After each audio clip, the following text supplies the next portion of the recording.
मातृशक्तये नमः। ॐ असतो मा सद्गमय तमसो मा ज्योतिर्गमय मृत्युर्मामृतंगमय। ओम शांति शांति शांति। उपनिषद कक्षा 235, छांदोग उपनिषद की कक्षा 76। यहाँ पर 18वां खंड यहाँ पर चल रहा है। तान होवाच एते वै खलु यूयं पृथग इमं आत्मानं वैश्वानरं विद्वान सो अन्नम मत्थ यस्तु एतम एवं प्रादेश मात्रम अभिविमानम आत्मानं वैश्वानरम उपास्ते स सर्वेषु लोकेषु सर्वेषु भूतेषु सर्वेषु आत्मसु अन्नमत्ति। यहाँ पर 6 ऋषियों की बात पूरी हो गई है। एक 7वां सप्तांग बताया है ना, वैश्वानर आत्मा को सप्तांग बताया, 7 अंगों वाला। वैश्वानर अंगी है तो उसके 7 अंग हैं, ये बताया। यहाँ पर देखिए तो पहला जो है, पहला द्युलोक है, दूसरा आदित्य है, तीसरा वायु है, चौथा बहुल आकाश है, 5वां बस्ती प्रदेश माने अप है, 5वां अप है, और छठा पृथ्वी है। छठे को पृथ्वी कहा और 7वें को अग्नि के रूप में बताएंगे, आगे बताने जा रहे हैं। तो 6 अंग हैं, उनमें एक एक, जैसे द्युलोक सुतेजा रूप है, सुतेजा। द्युलोक के बाद आदित्य है, वो चक्षु रूप है। अभी तो मेरे को याद हो गए ये, पर ये कोई ऐसी युक्ति नहीं है कि हम इसको 1 महीने बाद कोई सुनने लगे तो फिर हम तुरंत इसको बता दें। उसके लिए तो फिर हमको बार बार अभ्यास करना ही पड़ेगा कि वैश्वानर विद्या में क्या वर्णन किया है, ऐसा कोई पूछे तो उसमें फिर हमारे को देखना ही पड़ेगा। नहीं तो ऐसे बार बार अभ्यास करने से फिर दृढ़ हो जाता है। आवृत्तिर असकृत उपदेशात, ब्रह्म सूत्र में एक वो वचन है कि आवृत्ति करनी चाहिए। आवृत्ति असकृत उपदेशात, अनेक बार उपदेश होने से, किसी विद्या का एक बार नहीं अनेक बार उपदेश होने से आवृत्ति अपेक्षित है। क्योंकि एक बार सुनने से वो चीज दृढ़ नहीं होती है। तो मैं कह रहा था कि द्युलोक के रूप में वैश्वानर की उपासना करना, वो सुतेजा उसका रूप है, और उसको मूर्धा के रूप में प्रकट किया। तीन यहाँ पर देखे जाने हैं हमको, 3 चीजें देखनी है। एक द्युलोक, एक उसका सुतेजा रूप, और तीसरा है द्युलोक, सुतेजा, और तीसरा है मूर्धा। तो इस तरह से ये 3 हो गए, मानी द्युलोक, सुतेजा। उस सुतेजा, द्युलोक को सुतेजा बताया। यहाँ पर ये कहा कि ये द्युलोक सुतेजा है, द्युलोक से सुतेजा है, और मूर्धा ये इस वैश्वानर आत्मा का मूर्धा है। तो ऐसे एक पर्याय में ये बात हो गई। सुतेजा आत्मा है, एष वै सुतेजा आत्मा वैश्वानरो, ये वैश्वानर आत्मा का मूर्धा है। ये एक बात पूरी हो गई। दूसरी बात जब बात आई तो इन्होंने दूसरी बात में ये कहा कि दूसरे ऋषि से पूछा, सत्यज पौलुषी को, कि आप किस वैश्वानर की उपासना करते हैं। उन्होंने आदित्य का नाम लिया, और अश्वपति ने उसका समर्थन किया, एष वै विश्व रूप आत्मा, ये जो तुम्हारा वैश्वानर आत्मा है ये विश्व रूप है। और तीसरी चीज होगी, विश्व रूप को बताने के लिए इस आत्मा का ये चक्षु है। चक्षुस्तु एतद आत्मना, तू और एतद, चक्षुष और आगे तू, तो यहाँ पर मूर्धन्य होगा श को, और मूर्धन्य होकर के फिर स्टुनाष्टु, चक्षुष्वेतत् ऐसा बन गया। चक्षुर वैश्वानर से, वैश्वानर आत्मा का चक्षु सविता है। तो ये समस्त बुद्धि से उपासना जो कर रहे हो ऐसा मत करना, ये उसका एक अवयव है। फिर बोले इंद्रद्युम्न भाल्लवीय को कि तुम किस आत्मा की उपासना करते हो, उन्होंने वायु दिया। इसको ऊपर से नीचे तक याद रखे, एक टेक्निक होती है याद करने की, तो वो फिर जल्दी याद हो जाता है। टेक्निक यदि पकड़ में आ जाए, जैसे सबसे पहले द्युलोक पर अपनी दृष्टि घुमाओ, फिर आदित्य, आदित्य यहाँ पर द्युलोक आदित्य से ऊपर है, द्युलोक आदित्य से ऊपर है, द्युलोक के नीचे आदित्य है, आदित्य के नीचे फिर अंतरिक्ष लोक में वायु है, द्युलोक में आदित्य होता है, फिर उसके नीचे अंतरिक्ष लोक होता है, उसमें वायु होता है, तो वायु की उपासना। उसके नीचे हमारा धड़ आता है, शरीर वो बहुल है, आकाश है, आकाश के रूप में मैं उपासना करता हूँ, उस वैश्वानर की आकाश के रूप में। आकाश के बाद बस्ती प्रदेश, अप जो मूत्राशय है उसको अप कहा है, अप रूप होता है, वो जल रूप होता है, तो अप के रूप में मैं उसकी उपासना करता हूँ। ये जो वायु के रूप में है उसको वैश्वानर का प्राण बताया, आदित्य को वैश्वानर का चक्षु बताया, और आकाश को वैश्वानर का संदेह बताया, माने शरीर का मध्य भाग बताया, जो धड़ जिसको कहते हैं, और ये बस्ती बताया, जो अप के रूप में बताया कि मैं अप के रूप में उपासना करता हूं। तो अप जो है इसका उत्तर दिया एश, अप के लिए व्याख्यान करते हुए कहा कि एश वही रईर आत्मा, ये जो जल होता है ये साक्षात धन ही होता है। लोक में भी है, जिसके पास जल है वो सब कुछ है ऐसा मानते हैं। जमीन है, और जमीन हो या ना हो, जल है तो कुछ न कुछ कर ही लेता है, अड़ोस अड़ोस में जा करके कुछ कर लेता है। तो एश वही रईर आत्मा वैश्वानर, ये रई आत्मा है, और ये इस वैश्वानर आत्मा का बस्ती प्रदेश है, ऐसे कहा बस्ती प्रदेश। और फिर छठे पर्याय में जो उद्दालक गौतम आरुणी है उससे पूछा, तो उन्होंने कहा मैं पृथ्वी, पृथ्वी में भगवान, पृथ्वी में भगवो राजन, एश वही प्रतिष्ठा आत्मा, इसको उन्होंने प्रतिष्ठा बताया। जैसे रई बताया था ऐसे पृथ्वी को प्रतिष्ठा बताया, जल को रई बताया, साक्षात धन ही बता दिया, ऐसे इसको प्रतिष्ठा बताया। पृथ्वी जो होती है वो हमें आश्रय देती है, हमारा आश्रय है, और ये जो है वैश्वानर आत्मा के पाद हैं। यहाँ तक 6 बातें पूरी होगी। अब 7वीं बात आगे, सप्तांग है ना, वैश्वानर सप्तांग बताया है। मांडुक्य उपनिषद में वैश्वानर को सप्तांग कहा है। तो 6 अंग तो पूरे हो गए। वैश्वानर का अंतिम जो अंग है वो पाद है, उससे पहला वाला अंग है। अप का मतलब होता है जल, और जल जो है वो रई रूप है, और वैश्वानर आत्मा का बस्ती प्रदेश जो है ना, मूत्रा से शरीर में देख रहे हैं ना घटा करके, तो धड़ के नीचे तो बस्ती आएगा, बस्ती के नीचे पैर आएंगे। तो मूर्धा, मूर्धा के बाद आदित्य, आंख के साथ संबंध रखने वाला, फिर नासिका के साथ संबंध रखने वाला प्राण हो गया, फिर धड़ प्रदेश हो गया, फिर बस्ती प्रदेश हो गया मूत्रा से, और उसके बाद पाद हो गए, पृथ्वी पाद हो गए। 6 अंग पूरे होते हैं। उसके बाद ये 7वें अंग के ऊपर बढ़ रहे हैं, क्योंकि वैश्वानर सप्तांग कहा है मांडुक्य उपनिषद में। वैश्वानर 7 अंगों वाला ऐसे बताया, तो 6 अंग हो गए, 7वें अंग की तरफ आगे बढ़ रहे हैं। तान है ओवाच, तान यथोक्त वैश्वानर दर्शनवतो होवाच।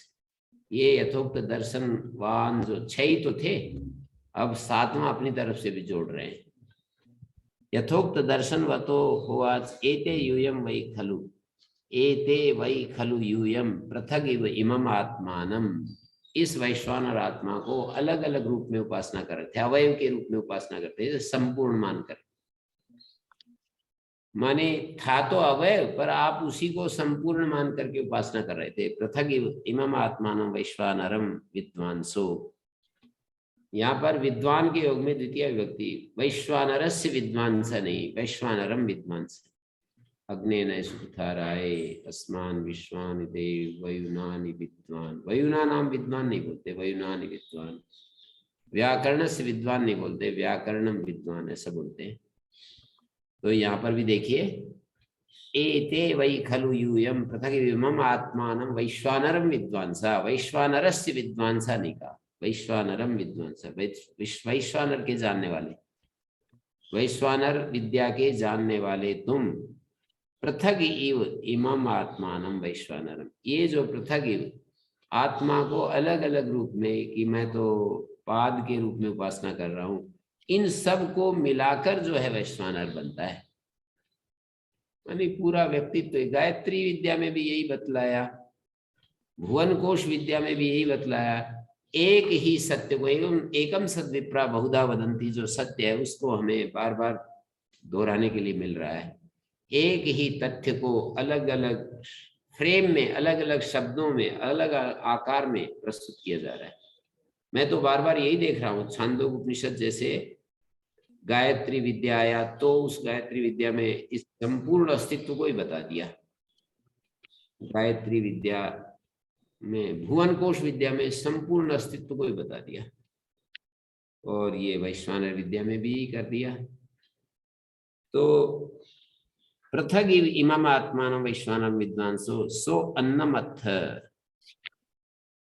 विद्वांसो अन्नमत्थ, तुम लोग अन्न के भक्षण करने वाले। विद्वांसो अन्नमत्थ, मध्यम पुरुष की बहुवचन क्रिया अत्थ, अत्ति अत्थ अदन अत्थ अत्थ। तुम इसके अन्न के भक्षण करता हो। यस्तु एतम एवं प्रादेश मात्रम अभिविमानम आत्मानम वैश्वानरम उपास्ते स सर्वेषु लोकेषु सर्वेषु भूतेषु सर्वेषु आत्मसु अन्नमत्ति। ये प्रादेश मात्र अभिविमानम आत्मानम, प्रादेश के चार अर्थ किए भाष्यकार ने। यस्तु एतम, पहले तो ये कहा कि एवं पृथक माने अपृथक संतम अपि, जो अपृथक है लेकिन पृथक जैसे कर करके आप बांट दिया उसको, वैश्वानर को। अपृथक इव संतम, अपृथक होते हुए भी उसको पृथक इव, जैसे कि उसको द्युलोक के रूप में मैं उपासना करता हूँ, आदित्य के रूप में उपासना करता हूँ, मैं तो वायु के रूप में उपासना करता हूँ, मैं तो आकाश के रूप में उपासना करता हूँ, मैं तो जल के रूप में, अप के रूप में उपासना करता हूँ, मैं तो पृथ्वी के रूप में उपासना करता हूँ, ऐसा कह करके। और ये इस वैश्वानर आत्मा का एक मूर्धा है, एक चक्षु है, एक प्राण है, एक बहुल मतलब बहुल आकाश जो है, धड़ संदेह शब्द प्रयोग किया, धड़ रूप है, एक बस्ती रूप है, और एक जो प्रतिष्ठा रूप है। इस वैश्वानर आत्मा का, ये वैश्वानर आत्मा का कहना चाहिए वैश्वानरस्य पादौ तो एतौ आत्मना। ये वैश्वानर आत्मा के पैर है, जो कि प्रतिष्ठा रूप वैश्वानर है। पृथ्वी के साथ में प्रतिष्ठा रूप देखेंगे, अप के साथ रई रूप देखेंगे, और ये इस वैश्वानर आत्मा का बस्ती प्रदेश है। अप जो है वो रई के रूप में देखेंगे, और उसके फलश्रुति भी यही है कि रईमान भवति पुष्टिमान भवति, वो रई वाला हो जाता है, पुष्टिमान हो जाता है। अब ये कह रहे हैं कि प्रादेश मात्रम अभिविमानम आत्मानम। देखिए, प्रादेश मात्र के चार अर्थ दिए भाष्यकार ने। सबसे पहले अर्थ दिया, पहले कहा यूयम पृथक अपृथक संतम एकम वैश्वानरम आत्मानम विद्वांसु। एक ही वैश्वानर आत्मा को जानने वाले, अपृथक होते हुए भी पृथक जैसा करके जानने वाले हो। है तो वो एक, पर उसको जैसे कोई एक व्यक्ति हो और उसके सिर को अलग देखे, उसकी आंखों को अलग देखे, उसके नासिका को अलग, उसके धड़ को अलग, तो है तो एक, पर उसको अलग करके देखे। ऐसे तुमने वैश्वानर को देखना शुरू कर दिया और वैसा देख रहे हो तो परिच्छिन्न आत्मबुद्धि वाले हो गए हो। परिच्छिन्न बुद्धि के कारण से एतद हस्ती दर्शन जात्यंधा, ऐसी तुम्हारी स्थिति हो गई जैसे कोई जन्मांध होते हैं और हाथी उनको दिखा दे तो अलग अलग अनुभव अपने बखानते हैं। वो ये कहते हैं कि हाथी तो बिल्कुल सपाट उस जैसा है, क्या बोलते हैं, फ्लैट जैसा है, एक शिलापट्ट जैसा है। कोई कहेगा सूर जैसा है, कानों को छुआ तो उसको वैसा लगा। जन्मांध व्यक्ति को हाथी वो खंबे जैसा है, पैरों को देखा तो खंबे दिखाई दिए। ऐसे ही आपको एक ही वैश्वानर आत्मा अलग अलग, एक ही को अलग अलग अनुभव रूप में दिखाई दे रहा है। भाष्यकार ने यहाँ पर ये दिया है, स्वामी दयानंद जी ने भी किसी प्रसंग में उदाहरण दिया है, परिच्छिन्न आत्मबुद्धिया, परिच्छिन्न आत्मबुद्धि से एतद हस्ती दर्शन जात्यंध, हस्ती दर्शन की तरह जात्यंध व्यक्ति जैसे होते हैं वैसी तुम्हारी स्थिति हो रही है। यस्तु एतम एवं यथोक्ता वै, यथोक्ता वैगुण से द्यू मूर्धादि भी पृथ्वी पादांतई विशिष्टम एकम प्रादेश मात्रम, विशिष्ट एक प्रादेश मात्र। तो यहाँ पर एक अर्थ ये कर दिया कि यथोक्त अवयवों से द्यू मूर्धादि भी पृथ्वी पादांतई विशिष्टम एकम प्रादेश मात्रम, एक प्रादेश मात्र माने समस्त त्रैलोक्यात्मकम, ये अर्थ हो गया। एकम प्रादेश मात्रम एकम समस्तम त्रैलोक्यात्मकम, तीनों लोकों के रूप में, ऐसा अर्थ यहां पर निकलेगा। आपकी जो जात्यंध हस्ती दर्शन में भिन्न दृष्टि वाले होते हैं, वैसे ही आप सब वैश्वानर आत्मा को एक होते हुए भी, सर्वात्मक वैश्वानर होते हुए भी भिन्नम, आप उसको भिन्न भिन्न करके जानने वाले हो गए। और अत्रि रूपेण आत्मानम बुद्धवंता, परिच्छिन्न परिच्छिन्न अत्रि रूपेण, परिच्छिन्न अत्ता के रूप में आत्मा को जानने लगे। भिन्नम ही विद्वांसा परिच्छिन्न अत्रि रूपेण, परिच्छिन्न जैसे अत्ता होता है उस रूप में आत्मा को जानने लगे। ऐसे मिथ्यादर्शिनो यूयम प्रागे प्रत्यवायात माम आगतवंता, पहले ही जो है ना, पहले ही मिथ्यादर्शी होते हुए मेरे पास पहले आ गए, अच्छा किया। और इसमें ये कहा एवं भूतम यस्तु पास्ते स सर्वेषु अन्नमत्ति, यहाँ पर ये कहा है ऐसे वैश्वानर को जो उपासना है, सर्वेषु लोकेषु सर्वेतु भूतेषु सर्वेषु आत्मसु, तीन शब्द बोले, सर्वेषु लोकेषु सर्वेषु भूतेषु चराचरेषु, और सारे लोकों में पृथ्वी अंतरिक्ष द्युलोक, तीन लोक होते हैं। सर्वेषु लोकेषु सर्वेषु भूतेषु सर्वेषु आत्मसु, सर्वेषु आत्मसु को सभी आत्माओं में, इसका अर्थ किया भाष्यकार ने शरीर, इंद्रिय, मन और बुद्धि, ये चार आत्मा शब्द के अलग अलग प्रसंग में ये चारों के लिए आत्मा शब्द का प्रयोग। शरीर को भी कहीं आत्मा कह देते हैं, इंद्रिय को कहीं आत्मा कह देते हैं, मन को भी कह देते हैं, बुद्धि को भी कह देते हैं। गीता में तो बहुत ज्यादा प्रयोग हुआ है, कहीं अंतःकरण के लिए, कहीं शरीर के लिए, कहीं मन के लिए। तो शरीर, इंद्रिय, मन, बुद्धि, इन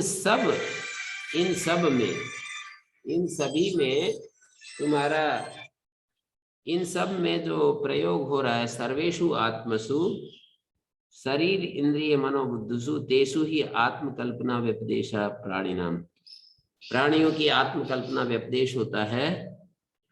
तो अन्नमति वैश्वानरविद सर्वात्मा सन अन्नमति, वैश्वानर होता हुआ, वैश्वानर को जानने वाला होता हुआ, सर्वात्मा होता हुआ अन्न ग्रहण करता है। न यथा अज्ञा पिंड मात्राभिमान सन, अज्ञानी केवल हमारे शरीर को ही अपना स्वरूप मानता हुआ और अपना जो पिंड होता है ना, उस पिंड को ही स्वरूप मानता हुआ फिर जो अन्न ग्रहण करता है वो एक स्थिति है। और वैश्वानर को जानने वाला सर्वात्मा होकर के अन्न ग्रहण करता है, ये एक स्थिति है।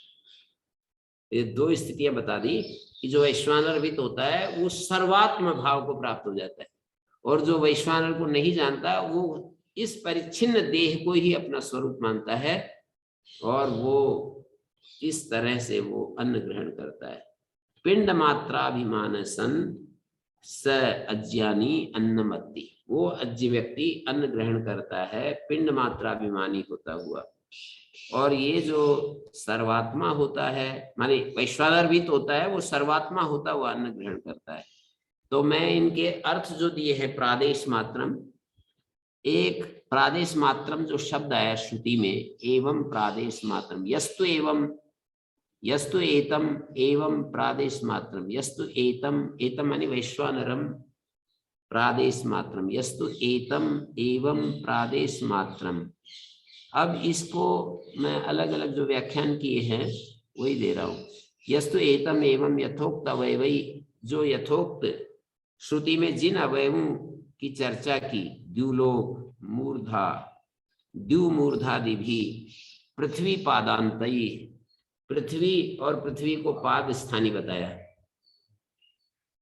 और जो अप है उसको बस्ती स्थानी बताया, और आकाश को धड़ स्थानी बताया, और हमारे जो प्राण है आकाश को धड़ स्थानी और वायु को प्राण स्थानी और आदित्य को चक्षु स्थानी और द्युलोक को मूर्धा स्थानी। तो द्यु मूर्धादि भी पृथ्वी पादांते विशिष्टम एकम प्रादेश मात्रम, इनसे विशिष्ट जो एक प्रादेश मात्र है, ये त्रैलोक्यात्मक हो जाएगा। वो एक जो है समस्तम त्रैलोक्यात्मकम प्रादेश मात्रम। अब दूसरा अर्थ देखिए इसका, प्रादेशैर द्यु मूर्धादि भी पृथ्वी पादांतर अध्यात्मम मीयते ज्ञायते इति प्रादेश मात्रम। प्रादेश जो द्यु मूर्धादि हैं उनके द्वारा पृथ्वी पादांतई अध्यात्मम मीयते ज्ञायते, अध्यात्म जाना जाता है। शरीर में इस बात को अध्यात्म बताता है। हमारा जो शरीर है ना, उसको अधिकृत करके जो बात देखी जाए उसको अध्यात्म कहते हैं। शरीर को अधिकृत करके, आत्मा शब्द या शरीर के अर्थ में है अध्यात्मम।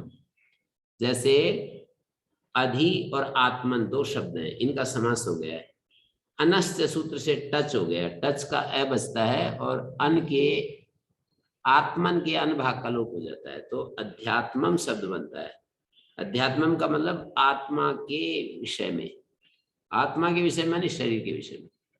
शरीर को अधिकृत करके अध्यात्म होता है। तो ये कह रहे हैं कि दूसरे अर्थ में प्रादेशई, प्रादेश कौन से हैं? द्यु मूर्धादि भी पृथ्वी पादांतई अध्यात्मम मीयते। इन पृथ्वी पादांतिक, ये प्रादेशिक परिमाण होता है। तो प्रादेशई द्यु मूर्धादि के द्वारा पृथ्वी पादांतिक पादांतई अध्यात्मम मीयते ज्ञायते, जो अध्यात्म है वो मापा जाता है, जाना जाता है। जैसे वहां द्युलोक है, ऐसे हमारे शरीर में ये द्युलोक है, शिर। जैसे वहां आदित्य है, हमारे शरीर में आंखें हैं। जैसे वहां पर वायु है, हमारे शरीर में प्राण है। वहां आकाश है, हमारे शरीर में धड़ है। वहां पर जल है, समुद्र है, हमारे शरीर में बस्ती प्रदेश है। वहां पृथ्वी है, हमारे शरीर में पाद है। ऐसे अध्यात्म मीयते ज्ञायते इति प्रादेश मात्र। दूसरा अथवा तीसरा अर्थ, मुखादिषु व कर्णेषु अतृत्वेन मीयते इति प्रादेश मात्रा। जो मुखादि कर्ण होते हैं ना, उनमें अत्ता के रूप में जो जाना जाता है उसको प्रादेश मात्र कहते हैं। अत्ता के रूप में जो जाना जाता है। मुखादिषु व कर्णेषु अतृत्वेन मीयते इति प्रादेश मात्रा। और चौथा अर्थ किया, द्युलोक आदि पृथ्व्यंत प्रदेश परिमाणों व प्रादेश मात्रा। द्युलोक से लेकर के पृथ्वी पर्यंत जो प्रदेश है, इतने परमाणु वाला प्रादेश मात्र, ऊपर से लेकर नीचे तक, अर्थात सब कुछ ही आ गया।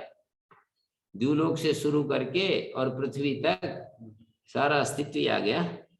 द्युलोक आदि पृथ्व्यंत प्रदेश परिमाणों, ये प्रदेश परिमाण वाला प्रादेश, प्रदेश से प्रादेश बना लिया, एक अर्थ कर दिया। पांचवा अर्थ भी दिया, प्रकर्षेण शास्त्रेण आदिश्यन्ते इति प्रादेशाद्युलोकादय एतावत् परिमाण प्रदेश प्रादेश मात्र। मतलब प्रकर्षता से शास्त्र के द्वारा जो बताए जाते हैं, आदिश्यन्ते प्रादेशाद्युलोकादय, ये जो द्युलोक आदि हैं प्रकर्षता से बताए जाते हैं, एतावत् परिमाण प्रादेश मात्रा। तो ये सारे 5 अर्थ प्रादेश मात्र के दिए हैं और इसमें कुल मिलाकर के पूरा अस्तित्व प्रादेश मात्र का अर्थ हो रहा है। द्युलोक से लेकर पृथ्व्यंत परिमाण वाले या शास्त्र के द्वारा जिनको द्युलोक आदि को बताया जाता है, एतावत् परिमाण प्रादेश मात्रा, इतने परिमाण वाले को प्रादेश मात्र कहेंगे। तो ये जो है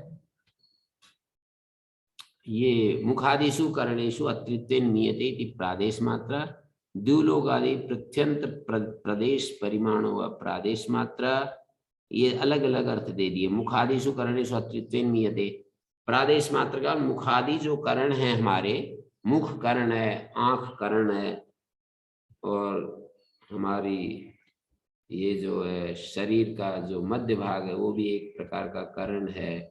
शरीर के जितने भी अंग हैं वो करण के रूप में मुखादिषु करणेषु अत्रित्वेन मीयते, जिसको अत्ता के रूप में बताया जाए वो प्रादेश मात्र। मुख को अत्ता, मुख खाने वाला है ना, तो इस रूप में जिसको मापा जाए। तीसरा जो अर्थ दिया है, प्रदेशेषु अयम अत्रित्वेन साक्षितया मीयते, ऐसा इसका अर्थ समझना चाहिए। इन प्रदेशों में मुख आदि जो प्रदेश हैं अत्रित्वेन अत्ता के रूप में साक्षितया ज्ञायते, साक्षी के रूप में वो साक्षी बना हुआ रहता है। मुख अपना काम कर रहा है करण के रूप में, वो साक्षी बना रहता है। आंख देख रही होती है वो साक्षी बना रहता है। कान सुन रहे होते हैं वो साक्षी बना रहता है। हाथ कुछ काम कर रहे होते हैं वो साक्षी बना रहता है। पैर चल रहे होते हैं वो साक्षी बना रहता है।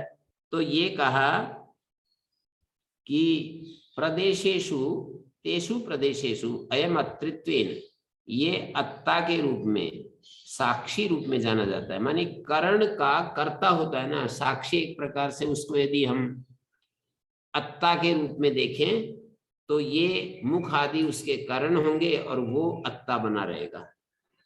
जो वैश्वानर है वो अत्ता बना रहेगा और ये करण होंगे।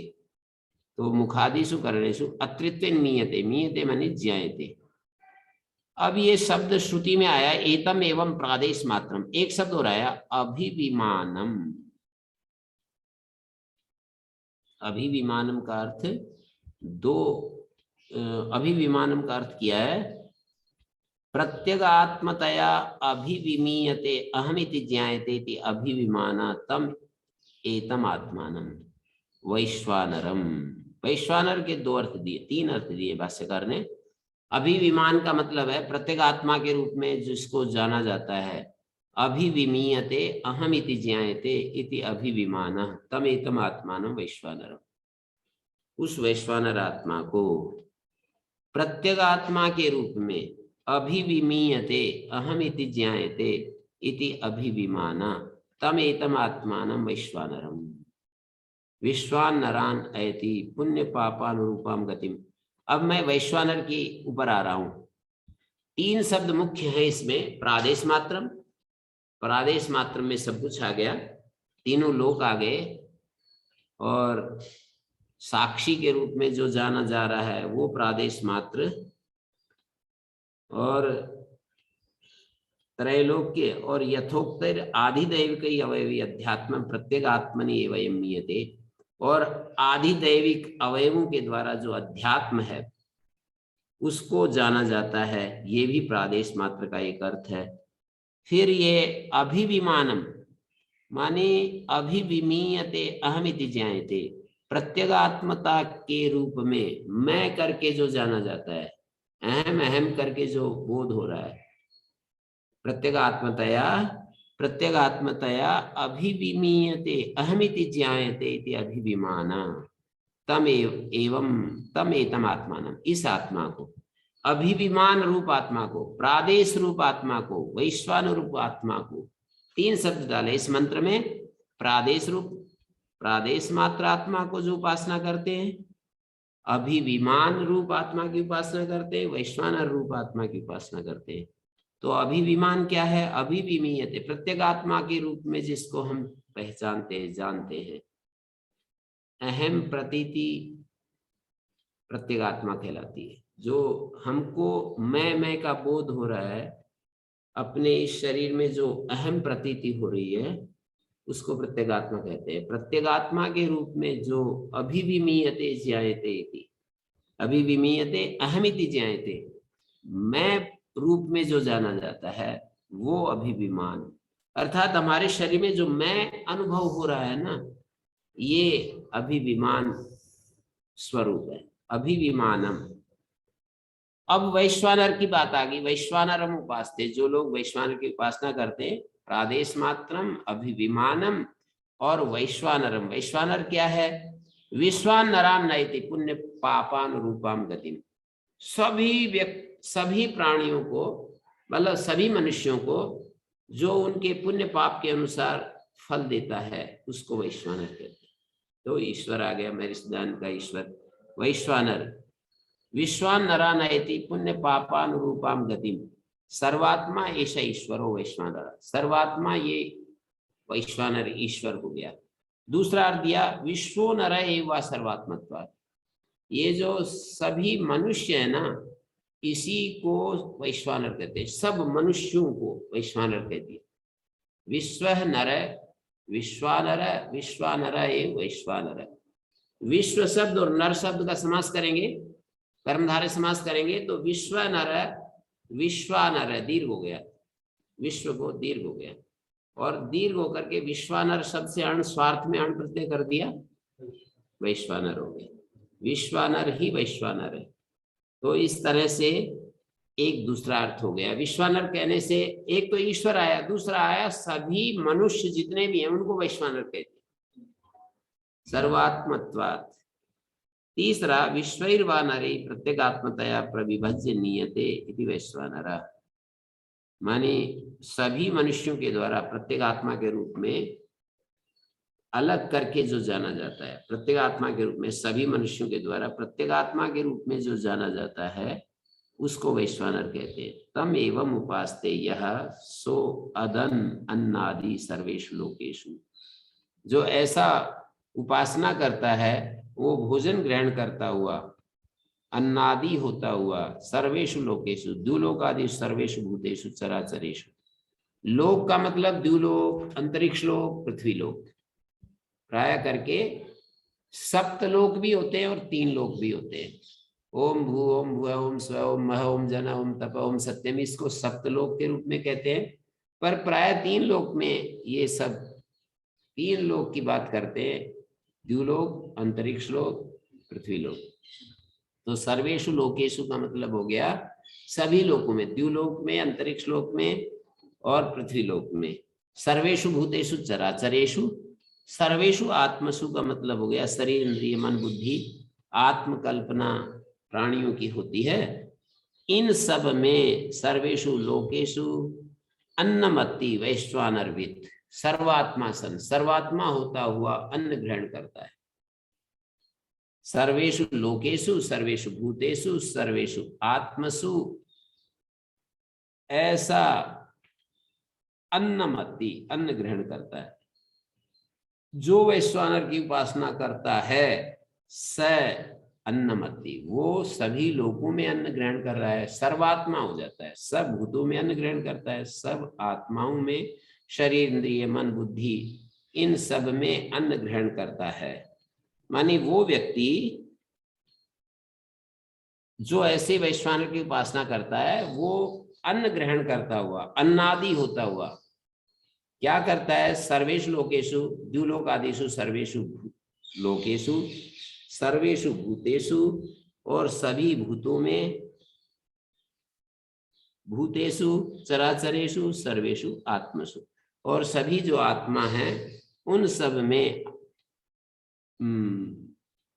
अन्नमत्ति वैश्वानरवित्, सर्वात्मा सन अन्नमत्ति। वैश्वानर को जो जानने वाला है, वैश्वानर विद्या वाला, वो सर्वात्म भाव को प्राप्त हो जाता है। और ऐसा व्यक्ति वास्तव में यथार्थ रूप में अन्न ग्रहण करता है, न यथा अज्ञा, जैसे कोई अज्ञानी है और अपने को इतना परिच्छिन्न देख रहा है, हमेशा शरीर से बाहर कभी भी उसका भाव आगे बढ़ता ही नहीं है, उसकी तरह नहीं सर्वात्म भाव को प्राप्त हो जाता है। वो जैसे हमें अपना स्वरूप इस शरीर तक महसूस होता है, उसको ये इतना व्यापक हो जाता है कि सब सर्वत्र अपने अहम को फैला देता है। सूर्य, आदित्य, वायु, इधर आकाश, इधर अप, इधर पृथ्वी, सर्वत्र अपने आत्म भाव को फैला देता है, और वो वास्तव में अन्नमत्ति। दूसरे मंत्र में कहा तस्य है वाय तस्य आत्मनो वैश्वानरस्य। ऐसे कैसे होता है? कहते यस्मात् तस्य है वह प्रकृतस्य तस्य आत्मनो, उस प्रकृत वैश्वानर आत्मा का, तस्य है वा एतस्य आत्मनो, ये जो प्रकृत आत्मा है वैश्वानर, उसका मूर्धा एव सुतेजा, जो मूर्धा है वैश्वानर आत्मा का वो सुतेजा है, चक्षु विश्वरूप है, प्राण पृथक वर्तमात्मा है, प्राण जो है पृथक पृथक गतियों वाला प्राण आत्मा, संदेहो बहुल, मध्य प्रदेश जो है हमारे शरीर का मध्य प्रदेश बहुल है, बस्तिरेव रई पृथ्वी पादो पुरा वेदी, ये जो वेदी होती है यज्ञ वेदी, उसमें वो जो बिछाए जाते हैं लोमानी बरही, वहां पर जो दर्भ बिछाए जाते हैं उसका बरही नाम होता है। तो उनको मनुष्य के छाती में जो लोम होते हैं, ये यज्ञ वेदी में जो बरही होती है उस तरह से देखना चाहिए। और उरय वेदी, और मनुष्य की जो उरय है वो एक प्रकार से यज्ञ में वेदी स्थानीय है। और उरय, उरय वाला छाती, छाती जो है वेदी स्थानीय है, उसमें जो लोम है वो वेदी में बिछाए गए दर्भ, दर्भ है, बरही कहते हैं उसको टेक्निकल भाषा में। और वहां पर हृदय जो है गार्हपत्य अग्नि है, और मन दक्षिणाग्नि है, और आस्य आह्वनी अग्नि है। वहां हृदय, तो ये तीन अग्नियां होती हैं, उनको बता दिया, हृदय गार्हपत्य अग्नि, मन अन्वाहार्य पचन माने दक्षिणाग्नि, अन्वाहार्य पचन दक्षिणाग्नि का नाम है, और आस्य आह्वनीय अग्नि है। तो इस तरह से आस्यम मुखम आह्वनीय इव आह्वनीय हुयते अस्मिन्, इस मुख में ही सारा हवन किया जाता है, आहुति दी जाती है। तो हृदय गार्हपत्यो हृदयाद्धि मना प्रणीतम इव अनंतरी भवति, हृदय से मन प्रणीतम इव अनंतरी भवति, उसके निकट होता है।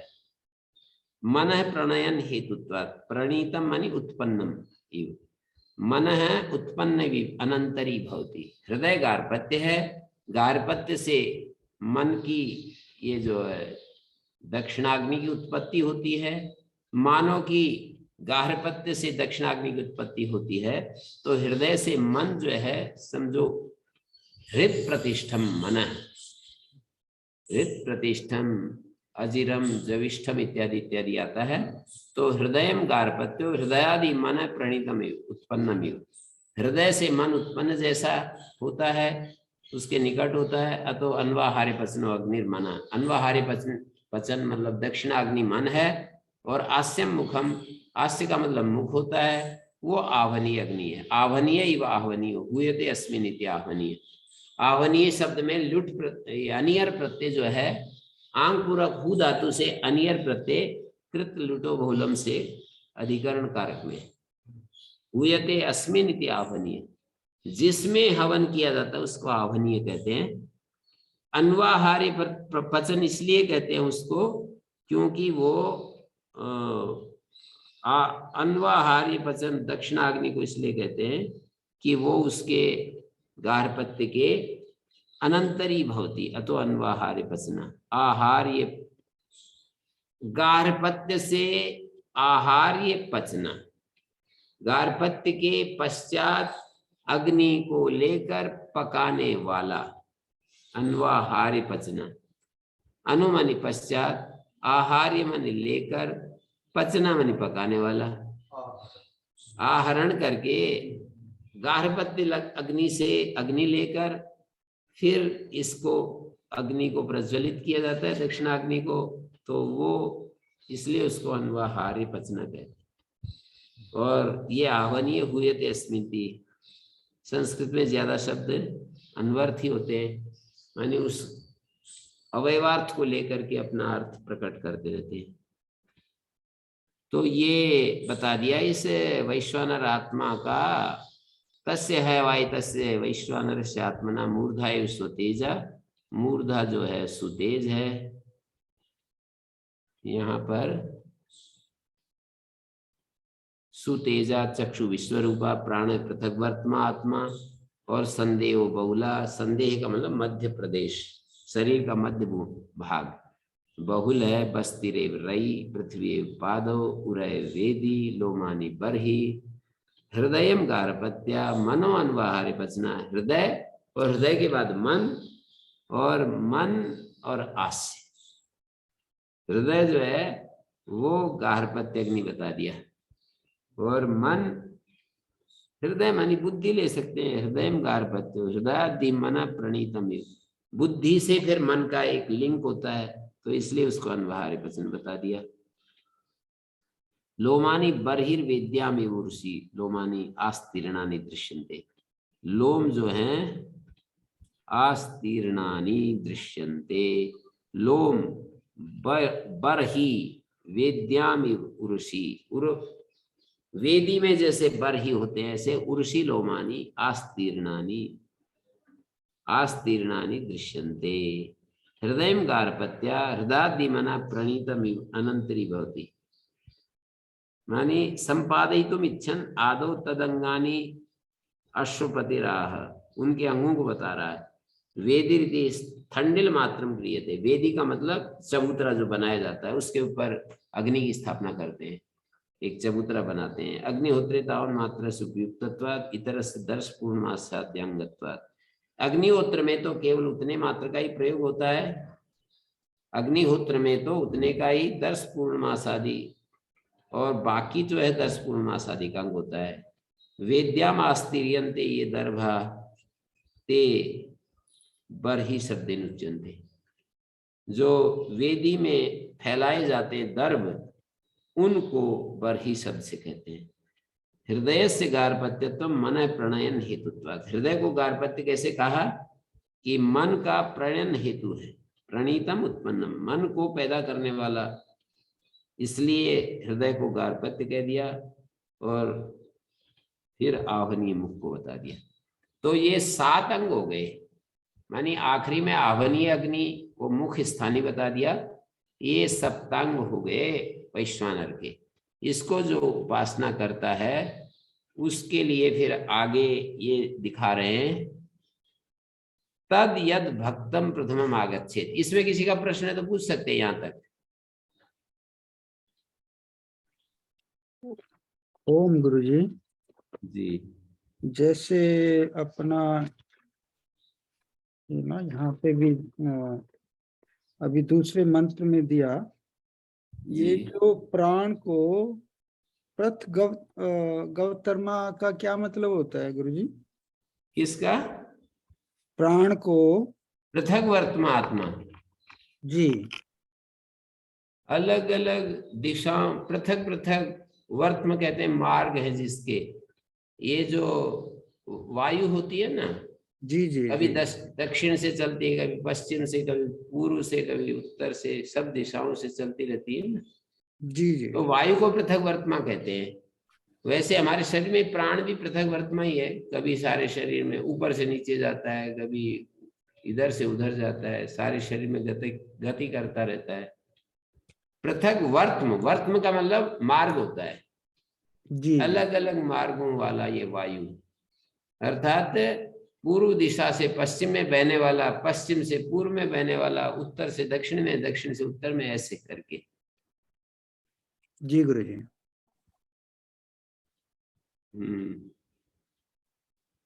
नाम गुरुजी, ये जो एक उदाहरण उन्होंने दिया कि हृदय गार्हपत्य अग्नि है, क्योंकि मन हृदय से ही उत्पन्न होकर उसका अंतर्वर्ती होता है।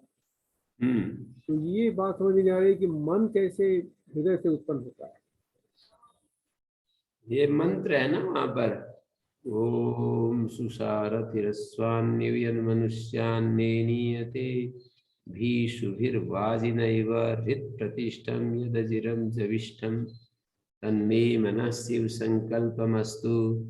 मंत्र, शिव संकल्प मंत्रों में एक मंत्र आता है, तो उसमें हृत प्रतिष्ठ बताया मन को।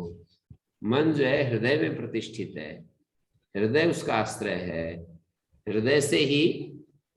तो हृदय का अर्थ तो कई सारे होते हैं, कभी कभी बुद्धि अर्थ होता है, कभी कभी हृदय हमारा आत्मा का जो स्थान है उसको भी हृदय बता देते हैं।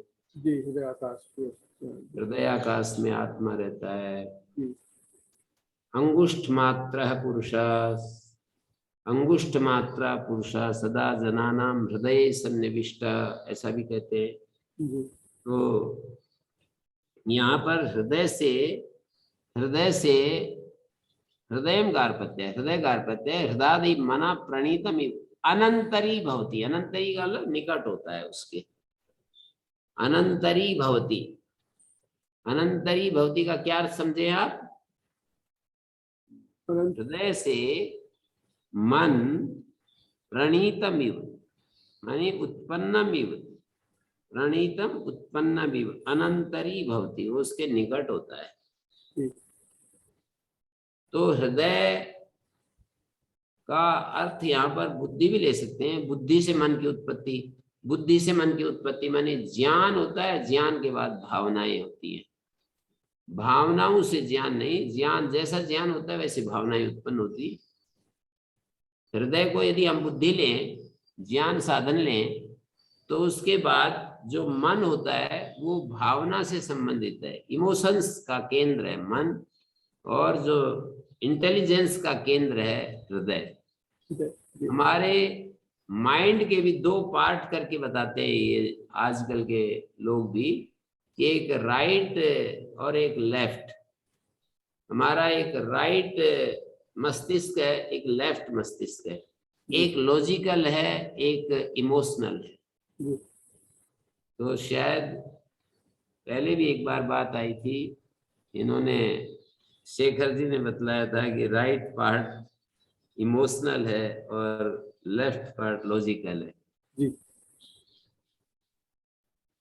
राइट पार्ट हमारा इमोशनल है और लेफ्ट पार्ट जो है वो लॉजिकल है। गणित, विज्ञान आदि अष्टाध्यायी के सूत्रों को सीखने के लिए हमारे को लेफ्ट पार्ट की जरूरत है, और भावनाओं से भरे रहने के लिए, उत्साह से पूर्ण होने के लिए, दूसरों के साथ अपने जैसा व्यवहार करने के लिए हमारा राइट जो पार्ट है मस्तिष्क का वो सक्रिय चाहिए, मन की सक्रियता चाहिए। पर ज्ञान के अनुसार मन कार्य करता है ना। हृदय से उत्पन्न मन है तो हृदय मानी बुद्धि और बुद्धि मानी ज्ञान का केंद्र, ज्ञान के अनुसार मन कार्य करता है, मन में भावना उत्पन्न होती है। ज्ञान यदि ज्ञान इस तरह से यदि देख रहा है चीजों को, तो उसके अंदर जो भाव पैदा होते हैं वो उस तरह के ही पैदा होंगे। ज्ञान विपरीत है, भाव, ज्ञान विपरीत है, भाव अनुकूल हो जाए, अध्यात्ममय हो जाए, ऐसा नहीं हो सकता। ज्ञान के अनुसार ही भाव पैदा होते हैं। तो इस तरह से भी आप मन को उत्पन्न, हृदय से उत्पन्न दिखा सकते हैं। जैसा ज्ञान वैसा ही मन होता है। तो हृदय के अनुसार, हृदय मानी हमारे ज्ञान का केंद्र और मन मानी हमारे इमोशंस का केंद्र। तो इमोशंस तो ज्ञान के अनुसार होते हैं। हमारा ज्ञान यदि परिपक्व है, सर्वभूत हित को देखता है, आत्म एकत्व को देखता है, सब आत्माओं में एक रूपता देख रहा है। मतलब सांख्य दृष्टि में गए तो सब आत्मा एक जैसे हैं, उपनिषद की दृष्टि में गए तो एक ही आत्मा है, दूसरा है ही नहीं। तो दोनों में भी भावना, मतलब एक ही आत्मा है तो दूसरा जाएगा कहाँ? एक ही आत्मा है, कोई हमारी निंदा कर रहा है तो हमारे को यही बोध होगा कि अपनी कर रहा है, मेरे इसमें मैं क्यों परेशान हो रहा हूँ। वो व्यक्ति जो मेरी निंदा कर रहा है वो तो अपनी ही निंदा कर रहा है, क्योंकि आत्मा तो एक ही है। इसका यदि ज्ञान एकत्व का है, मैं क्यों इसके लिए परेशान हूं? कोई व्यक्ति मेरी निंदा कर रहा है और वो अपनी ही निंदा कर रहा है, तो मैं क्यों परेशान हो रहा हूं? आत्मा तो एक ही है। और यदि आत्मा अनेक है तो भी सारे दार्शनिक माने सांख्याचार्य, जो सूक्ष्म तत्व विवेचन करने वाले दार्शनिक, तो वो यही कहते हैं कि सभी आत्मा एक जैसे हैं।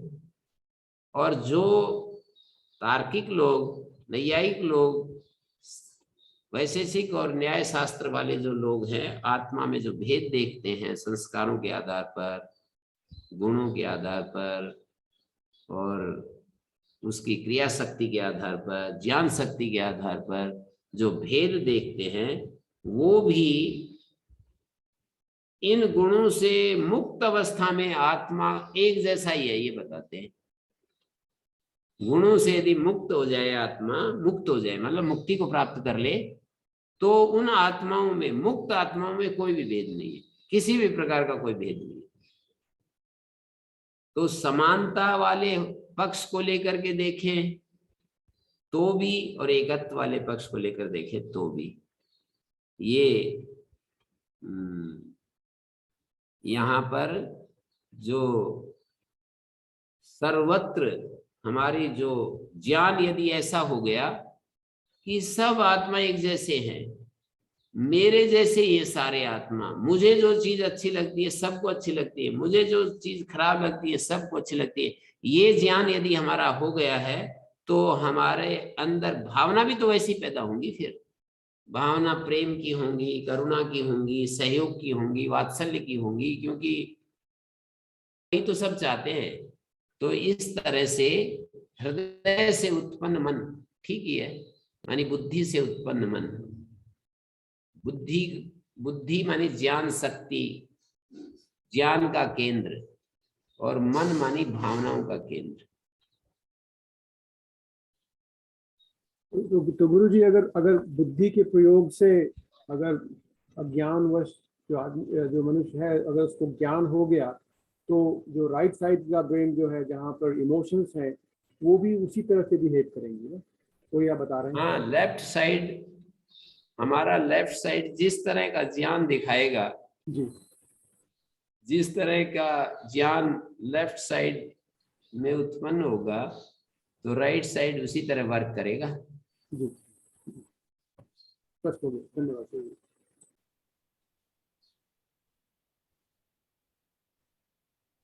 हम कहते हैं ना, मनु महाराज का एक श्लोक है, उसको ध्यान दीजिए। अद्भिर्गात्राणि शुद्ध्यन्ति मना सत्येन शुद्ध्यति विद्या तपोभ्याम भूतात्मा बुद्धिर्ज्ञानेन शुद्ध्यति। बुद्धि ज्ञान से शुद्ध होती है। और ज्ञान के स्रोत कौन है? ज्ञान कहाँ मिलता है? शास्त्र से मिलता है, आचार्यों से मिलता है, और अपनी ठोकरों से मिलता है, बहुत तरीके से हमें ज्ञान मिलता है। तो वो ज्ञान जो प्राप्त होता है, उससे हमारी बुद्धि का परिष्कार होता जाता है। शास्त्र पढ़ते हैं, बुद्धि का परिष्कार होता है। महापुरुषों की वाणी सुनते हैं, बुद्धि का परिष्कार होता है। अनुभवी लोगों की बातें सुनते हैं, बुद्धि का परिष्कार होता है। हमारी ठोकरें होती हैं, वो भी बुद्धि का परिष्कार करते हैं कि भाई मैं ऐसे ऐसे किया तो मेरे को ये दुख आया, तो बुद्धि का परिष्कार। ये है बुद्धिर ज्ञानेन शुद्ध्यति का मतलब। बुद्धि जो है ज्ञान से शुद्ध होती है, और हमारा मन तो सत्य से शुद्ध होता है। भावनाएं, मन जो है भावनाओं का केंद्र कहें तो वो सत्य से शुद्ध होता है, अर्थात जैसा अंदर वैसा बाहर, ऐसा रहेंगे तो मन शुद्ध होता जाएगा। और जैसा भीतर है वैसा ही बाहर है, वैसा ही वाणी में है, इसको सत्य कहेंगे। जो मन में है वही वाणी में है, वही क्रिया में है, तो फिर उसको सत्य कहेंगे। और ऐसा करने से मन शुद्ध होता जाता है। तो विद्या तपोभ्याम भूतात्मा, जो बुद्धि शुद्ध हुई है, उस शुद्ध बुद्धि में जो ज्ञान आया है उसका नाम विद्या है। बुद्धि का जो परिष्कार हो गया, उसमें जो ज्ञान इकट्ठा हुआ, उसका नाम विद्या है। विद्या और तप से आत्मा शुद्ध होता है। परिष्कार करते करते, बुद्धि का परिष्कार होते होते जो एक ज्ञान बुद्धि में इकट्ठा होता है वो ज्ञान विद्या है। विद्या तपोभ्याम भूतात्मा, इस पद्य में विद्या से और तप से आत्मा शुद्ध, भूतात्मा मानी आत्मा, नैयायिकों का जो आत्मा है वो शुद्ध होता है। यहाँ पर ऐसा बोलने से मेरे को तो बहुत ही अर्थ तत्व को ग्रहण करने में सुविधा होती है। मैं जब ये कहता हूँ नैयायिकों का आत्मा, तो इसका मतलब यह है कि वहां संस्कार युक्त आत्मा, कर्मों से युक्त आत्मा, गुणों से युक्त आत्मा, ऐसा मैं आत्मा को देख रहा हूं। जब मैं कहूँ सांख्य का आत्मा, तो इसका मतलब है केवल चेतन मात्र, सारे धर्मों से रहित निर्गुण स्वरूप। जब मैं ये कहता हूं कि वेदांत का आत्मा, तो एक ही आत्मा, ऐसा ऐसा। जब मैं कहता हूं सांख्य का आत्मा, तो एकत्व तो नहीं, पर मैं ये कहता हूं कि शुद्ध चिन्मय स्वरूप, निर्गुण स्वरूप, केवल चेतन मात्र जो आत्मा है, सारे धर्मों से रहित जो चेतन मात्र आत्मा। और तार्किकों का आत्मा जब कहें, तो तार्किकों का आत्मा का मतलब है कि जो गुणों से युक्त है, संस्कारों से युक्त है। हाँ, नैयायिकों का जो आत्मा है वो संस्कार, गुण, धर्मों से युक्त है। तो उन अलग अलग धर्मों से युक्त है, वो भी मुक्ति की तरफ तो ले जाते हैं। यथार्थ ज्ञान मतलब हमें जो प्रतीति हो रही है उसके आधार पर हम, हमारे गुण कहीं ना कहीं तो जाके ठहरते हैं ना। हमारी एक्शन, क्रियाएं, कर्म, ये कहीं तो इकट्ठे होते हैं, स्टोर होते हैं संस्कार के रूप में। तो वो संस्कार के रूप में जो इकट्ठे होते हैं वो ही आत्मा बताते हैं। वो ज्ञान का अधिकरण आत्मा है। और ज्ञान, सुख का ज्ञान, दुख का ज्ञान, ईर्ष्या का ज्ञान, मोह का ज्ञान, लोभ का ज्ञान, ये सब ज्ञान ही तो हैं। ज्ञान का अधिकरण आत्मा कहते हैं वे। और ज्ञान अलग अलग रूपों में हमको प्राप्त होता रहता है कि मेरे को मतलब शास्त्र ज्ञान एक प्रकार का है, पर हमारे व्यक्तित्व में जो सुख ज्ञान, दुख ज्ञान, ईर्ष्या ज्ञान, जो अशुभ विचार हैं उनका ज्ञान, शुभ विचारों का ज्ञान, ये सब ज्ञान का अधिकरण आत्मा ही होता है, ऐसा उनका कहना है। तो फिर हम उसका परिष्कार करते हैं। जो परिष्कार कैसे होता है, कोई पूछे कि परिष्कार कैसे होता है, तो कहेंगे कि विरोधी गुणों के द्वारा जो पहले वाले जमा हुई चीजों को झाड़ू लगाते हैं। जैसे यदि कंजूस हो गया कोई, किसी का दिल लोभी हो गया है, तो उदारता की मार्जनिका उसके ऊपर फेरते हैं और वो चला जाता है। तो इस तरह परिष्कार करते हैं। माने हिंसा प्रधान हमारा मन है, राग प्रधान मन है तो विराग की झाड़ू लगाते हैं, हिंसा प्रधान है तो अहिंसा की झाड़ू लगाते हैं, ऐसे परिष्कार करते जाते हैं। ऐसा तार्किकों का कहना है कि विरोधी क्रियाकलाप से, तत्व ज्ञान से, तत्व ज्ञान का मतलब ये होता है कि जो चीज जैसी है उसको वैसा देखना, अन्यथा न देखना, तो उससे हमारा मिथ्या ज्ञान हट जाता है। मिथ्या ज्ञान तत्व ज्ञान से हट जाता है, उससे हमारे दोष हट जाते हैं। तरह तरह के जो जीवन में असत्य, माया, लोभ, मोह इत्यादि जो दोष है, अहंकार, ईर्ष्या आदि, वो हट जाते हैं, दोष हट जाते हैं, राग द्वेष मोह इत्यादि हट जाते हैं। मोह के दोषों के हटने से हमारी जो प्रवृत्तियां हैं वो हट जाती हैं। प्रवृत्ति के हटने से दुख हट जाता है, नहीं जन्म हट जाता है, और जन्म के हटने से दुख हट जाता है। इस तरह से वे बताते हैं। तो ये पूरा हो गया। ये तो वैसे समय भी पूरा हो रहा है, कल ये पूरा हो ही जाएगा 5वां अध्याय। हाँ जी गुरु जी, ये जो सप्तांग वैश्वानर की बातें चल रही थी, 7वां अंग अध्यात्म में तो समझ में आ गया कि मुख्य आक्षेप को बता दिया। है जी वैश्वानर का जो 7वां अंग जो बताया गुरु जी, उसमें अध्यात्म में तो मुख्य समझ में आ गया, आक्षेप बताया। हाँ जी, और समष्टि में कैसे बताएंगे? अग्नि है ना, अग्नि। जैसे वहां जल था और शरीर में उसको बस्ती के रूप में प्रस्तुत कर दिया, ऐसे वहां पर अग्नि है, अग्निर्वाग भूत्वा मुखम प्राविशत, तैत्तरीय उपनिषद है ना, अग्निर्वाग भूत्वा मुखम प्राविशत। तो बाहर जो अग्नि है वही वाणी के रूप में मुख में आ गई है। तो मुख का और अग्नि का तो संबंध है।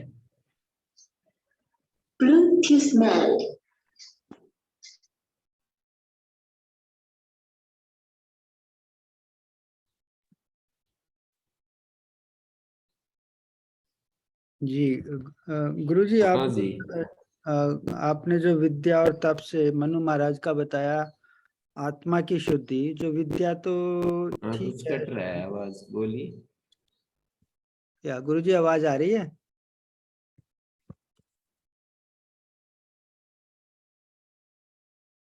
ओम गुरुजी।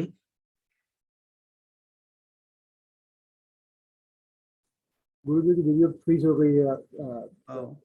जी जी।